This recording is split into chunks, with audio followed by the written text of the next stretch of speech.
Good day, viewers, and welcome back to yet another exciting episode of Erongo Talk. My name is Michelina Vatisas, and today we're in the CBD of Walvis Bay.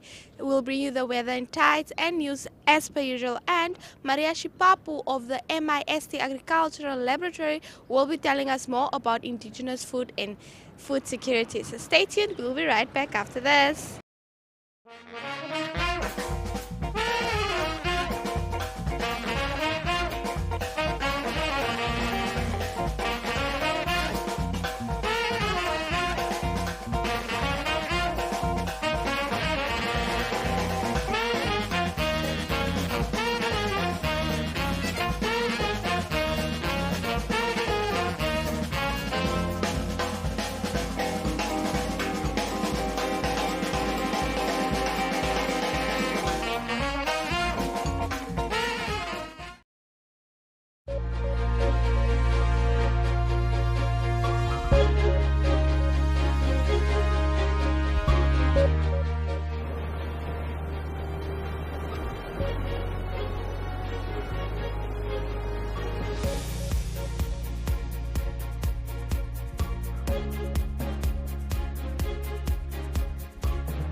And now, time for our news. Hanabeb appointed as new CEO of Erongo Red. The board of Erongo Red announced the appointment of Emmanuel Hanabeb, the new Chief Executive Officer of Regional Electricity Distributor. This comes after an extensive and extremely competitive selection process. Hanabeb will succeed Fesum Bango, whose contract ended on 30th April 2022, and he will assume his new role effective today, which is the 1st of June. The board thanked the former CEO Bango for his contribution to the company during his tenure and announced that Claudia Shizo will serve as the acting chief executive officer until Hanabeb takes the reins at Erongo Red.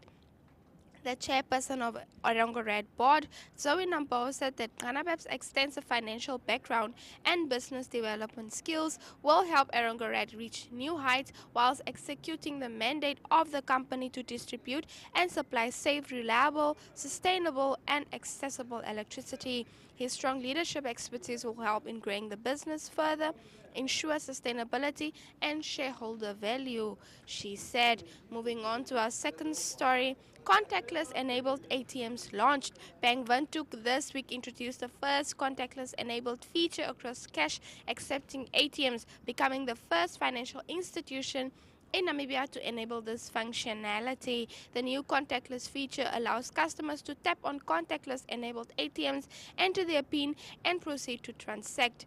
The contactless feature's main benefits are speeding up the card verification process and limiting unnecessary contact with devices. Just tap your card on the reader, a green indicator next to the card slot, and enter your PIN to proceed with your transaction, says David Nell, Bank Windhoek Stream lead for automated cash services. You can do all the same transactions that can be done when inserting your card. This includes withdrawing and depositing cash, viewing statements, changing pins and transferring money. It is available to all Bank Windhoek customers and other banking institution customers at our newly installed cash accepting ATMs with the contactless symbol. It further ensures that we meet Visa's requirement to roll out the feature to our customers, Snell says. Moving on to our third story, and now for some Afrikaans. Toerismebedryf tel kop op.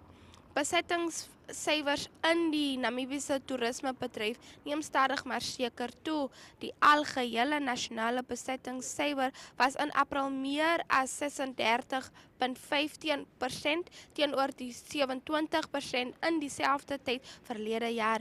In April 2020 tydens die volle maand van die Grendel tydperk was dit 'n skrale 1,3%. Volgens die uitvoerende hoof van die Gasvryheidsvereniging van Namibië Gita Paitsel, is dit moediging om te sien die land keer geleidelik terug na die vlakke voor die COVID-19 pandemie. Paitsel sê in 2019 het besoekers uit Europa sowat 50% van die kamers beset. Vanjaar is die vlak byna al bereik met 47% van die kamers wat deur gaste uit Europa uitsluitend die Baltiese lande, Skandinavië en Brittanje beset word. Dit is 'n positiewe teken wat aandui Namibië se tradisionele markte is terug tot byna normale vlakke, sê sy. Volgens Spijtsel is die bedryf vol vertroue dat met aktiewe bemarking, spesiale aanbiedinge en die deelname van Namibiese toerismebesighede op nasionale, streek en internasionale vlak die afgelope maande die huidige herstelkoers sal voortduur. Daar is 'n reuse belangstelling in en aanvraag na Namibië van die internasionale reisbedryf. Stay tuned, we'll be right back after this.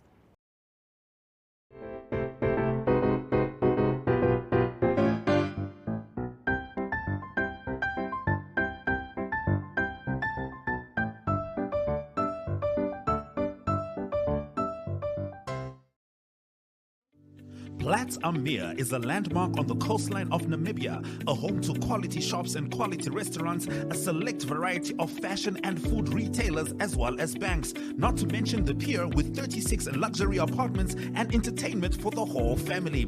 Find us at corner of Taborit and Albatross Street, Vineta North, Swakopmund. Call us on 064 462 242. Visit platzammeer.com.na or at Platz am Meer on Facebook. Platz am Meer, enhancing your coastal experience. The business is Mist Agricultural Laboratory, Mistal. It's an acronym of the names and the surnames of the founders, so that's me and my sister. Okay. And then our surnames and our grandparents' surnames. Okay. So we are based in Erongo in the Kavango East region. We are essentially an agricultural laboratory. So we do soil testing, we do integrated pest management, and then we have a food department that initially started out as trying to test nutritional content for food and other products, but we're still raising funds for the equipment, and that's one way we're doing this, by adding value to indigenous foods that are found in the Kavango and the Zambezi region forests. There's low carbon footprint. We don't need to cut down trees to do this. You don't need to irrigate. It's just a matter of collecting and foraging these products from the forest, processing it, adding value, and selling it as is. Now we've got a variety of things here. I mean, these are locally grown. These are indigenous. Yeah, these are from the forest in the Kavango and the Zambezi region forests. Okay. Part of the Nyombo woodland along those latitudes. So now, this we get, the rosewood tree that was being harvested. Yes. So we get these from the rosewood. You can actually see this how they come. Oh wow. In these beautiful pods. So it pops out when it's ready to be harvested. Yeah. So we collect these. We work with some women in the communities. They collect for us. Then we pay them for that. Yeah. And then so we remove the red pulp. It's called an arrow. Yeah. We remove it, then we get seeds like this. Okay. These they look like beans. Yeah. So we call it the rosewood beans. Okay. Yeah. So from this, we grind it and we make a flour. Okay. Which can be used to cook porridge. So that's why in the communities, if our people in the rural areas are trained on how to do this efficiently, there will be food security, especially in the rural areas where it's really needed.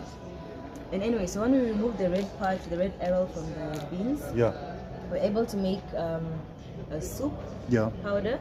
We also have been able to make biscuits from it and pasta, but we are still, I don't have samples here right now. All right. Yeah. But this is something else, huh? Yeah, this is something else. So the rosewood products are here. Yeah. And then we have the mangeti nuts we get from the mangeti tree. Okay. Yeah, so what we do, we boil these and then we remove the skin from the nuts. Okay. Then we remove the pulp. The pulp, so if you can see here, so it's like this whole nut, you just slice through it. Okay. So this pulp around, we grind it into a flour. Yeah. And then we make it into a protein shake powder. Okay. You just take 1 scoop of this and add some milk. You're good to go. That's your breakfast. Very filling, very nutritious, very yummy. Yeah. And some samples that you can have a bit of if you are willing. Okay. Brave enough. Okay. And then also from the same powder, we're able to make protein bars such as these. Yeah. With a bit of oats and some coconut oil. How sustainable is? So these trees are abundant in the woodland forest. Yeah, there's so and in fact every season this is just left to go bad in the wild. Okay. People don't collect it, but if we can find a way to sustainably collect and process this, we can have this available throughout the year. It is that abundant. Wow. Yeah. So why isn't it being used? I think the challenge is just capital to get started. Even for us, like we process a lot of this with like rudimentary small equipment. We don't have industrial size grinders and shakers and everything else. So it's just a matter of getting capital to process this efficiently. Can I maybe try something? So I have this powder for you. Yeah. You can have a little bit. Can I just gulp it down? Yes, it's really nice. I added a bit of milk. Okay. And just give me a little bit. So. No, okay, give me a bit more. I trust you. All right. But it is nutritious. Very. People in the villages, you don't get. If you compare an infant that is in the village, grown up in the village, and one in town, there's always a difference in the way they grow, the way they are resistant to certain ailments and illnesses. And I really believe it's accredited to the food that they eat that they have access to. So if we can capacitate the local rural communities and find ways of efficiently processing these locally, it will really go a long way towards not just food security, but also ensuring that they have access to nutritious food like for a longer part of the year. If not, there is a market. So the people, especially the ones that are familiar with these products, there's some people from the Kavango and Zambezi region that have passed through.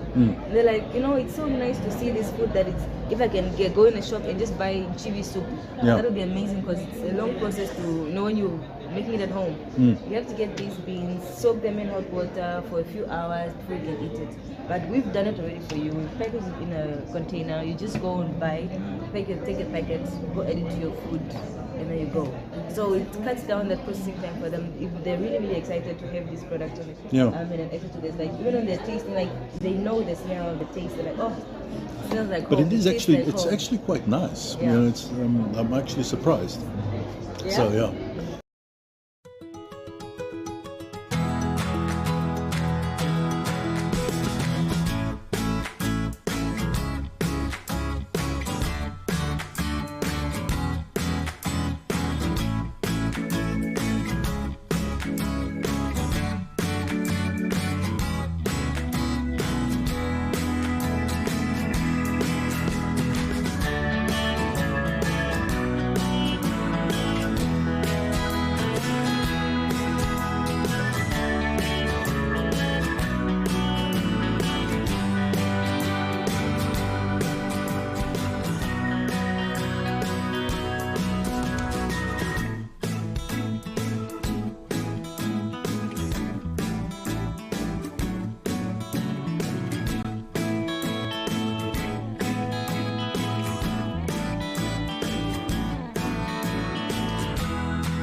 Hi everyone, this is Valerie Petrus, V's Driving School co-founder and instructor.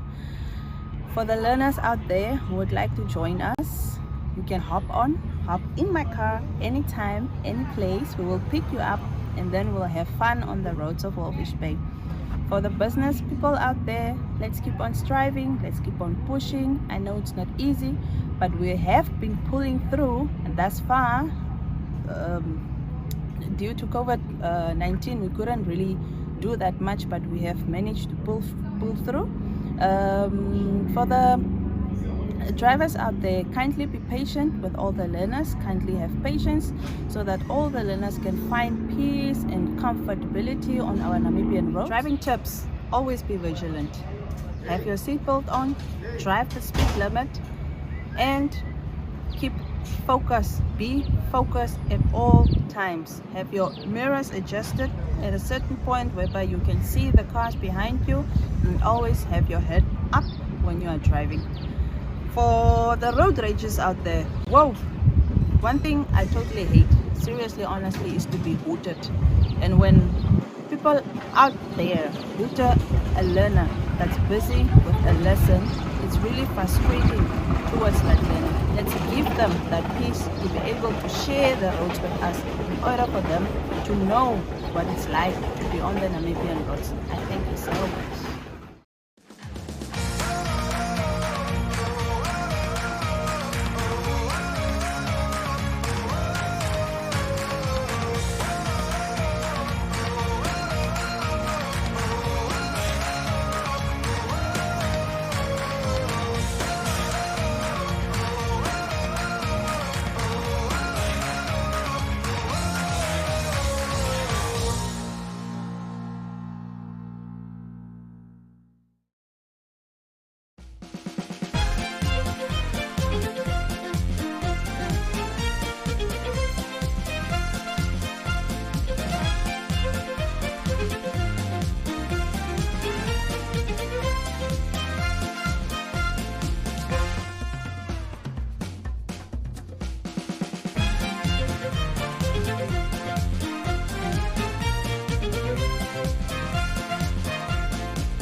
And now for your weather. Sunset at the coast will be at 24 minutes past 6 on Wednesday, and sunrise will be at 36 minutes past 7 on Thursday. Walvis Bay will have a maximum degree Celsius of 27 on Wednesday, and for Thursday a minimum of 17 and a maximum of 27 degrees Celsius. A 22 northeast southeasterly wind will prevail. Swakopmund will have a maximum degree Celsius of 26 on Wednesday, and for Thursday a minimum of 16 and a maximum of 26 degrees Celsius. A 15 northeast southeasterly wind will prevail. Henties Bay will have a maximum degree Celsius of 25 on Wednesday, and for Thursday a minimum of 15 and a maximum of 27 degrees Celsius. A 20 northeast wind will prevail. Arandis will have a maximum degree Celsius of 32 on Wednesday, and for Thursday a minimum of 15 and a maximum of 31 degrees Celsius. A 33 northeasterly wind will prevail. Usakos will have a maximum degree Celsius of 30 on Wednesday, and a minimum of 10 and a maximum of 29 degrees Celsius. A 26 northeasterly wind will prevail. Karabab will have a maximum degree Celsius of 28 on Wednesday, and on Thursday a minimum of 8 and a maximum of 27 degrees Celsius. A 26 northeasterly wind will prevail. Omaruru will have a maximum degree Celsius of 27 on Wednesday, and on Thursday a minimum of 6 and a maximum of 26 degrees Celsius. A 24 northeasterly wind will prevail. And that concludes your weather.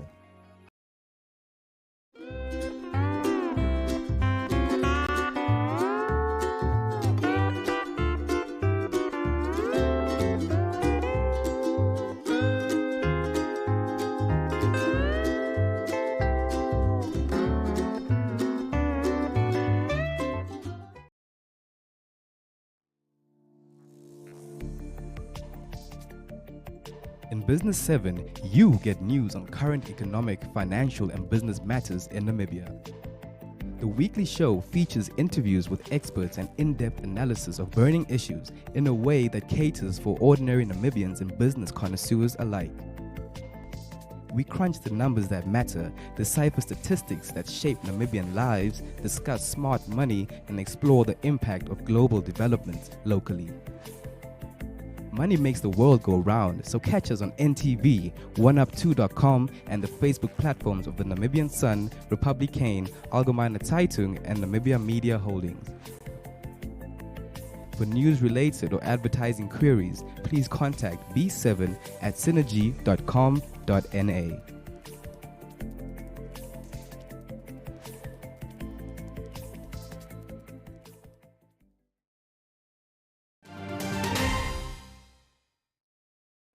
And unfortunately, we've come to the end of our lovely episode for today. But if you'd like to read the stories I read and many more, visit our website on www.erongo.com.na. I repeat, www.erongo.com.na. If you'd like to contact us or inquire or send us messages and videos, please contact us on our WhatsApp and Telegram number, which is 011 7040. I repeat, 011 7040. We are also on DSTV channel 285 for DSTV and channel 94 for GoTV. And if you'd like to catch us online, visit our online TV channel, which is oneup2.com. I repeat, oneup2.com. If you'd like to send us tips, please send an email to newstips@erongo.com.na. I repeat, newstips@erongo.com.na. From myself, it's a goodbye. We'll see each other again tomorrow back in Swakop.